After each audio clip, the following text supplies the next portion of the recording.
Entre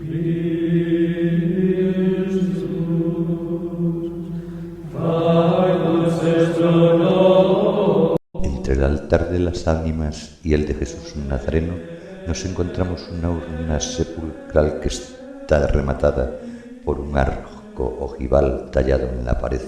En este sepulcro fue enterrado en su día don Sancho Gago, notario de nuestra villa, que aparece en citados documentos del siglo XV y principios del siglo XVI, entroncado con los Sotomayor, Mendoza, Montenegro y Sarmiento.